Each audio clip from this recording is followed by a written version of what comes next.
बंगाल के दो टुकड़े हुए, एक बना ईस्ट बंगाल, एक बना वेस्ट बंगाल। वेस्ट बंगाल हमारे पास है, ईस्ट बंगाल आज के डेट में बांग्लादेश कहलाता है।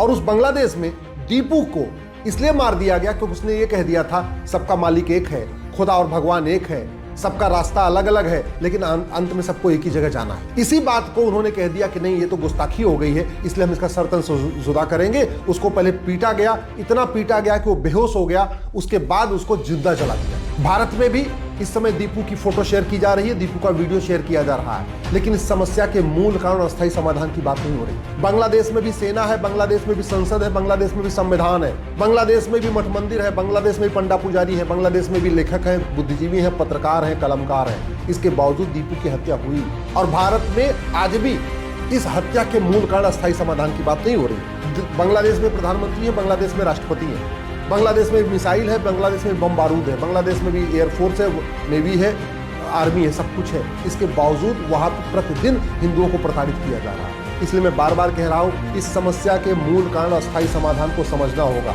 बातें करने से कुछ नहीं होगा, फोटो शेयर करने से कुछ नहीं होगा, जागो हिंदू जागो कहने से कुछ नहीं होगा। इस समस्या का अस्थायी समाधान करना होगा। भारत में आज भी इसके ऊपर चर्चा नहीं हो रही। हमारे यहाँ से तो बढ़िया अमेरिका और कनाडा और ऑस्ट्रेलिया के सांसद जब कम से कम खुल के बोल तो रहे। हमारे यहाँ वहाँ तो मतलब ये देखा जा रहा है कि अच्छा पार्टी का क्या स्टैंड है, पार्टी के स्टैंड के हिसाब से बात करेंगे। एक बात और याद रखिए, बांग्लादेश के हिंदू एक हैं फिर भी सेफ नहीं है, बांग्लादेश के हिंदू बटे नहीं है फिर भी कट रहे हैं। जानते हैं क्यों? क्योंकि वहाँ वो घट गए हैं। इसलिए मैं बार बार कहता हूं, घटेंगे तो कटेंगे, जब जब घटे तब तब कटे, जहां जहां घटे वहां वहां कटे, और जहां जहां आगे भी घटेंगे वहां वहां कटेंगे। और भारत में भी लगातार घट रहे हैं। 9 राज्यों में घट चुके हैं, 800 जिलों में से 200 जिलों में घट चुके हैं, 6000 तहसीलों में से 1500 तहसीलों में घट चुके हैं, बॉर्डर की 300 तहसीलों में घट चुके हैं। इस घटने को अगर नहीं रोका गया तो फिर वही होगा जो बांग्लादेश में दीपू के साथ हुआ है।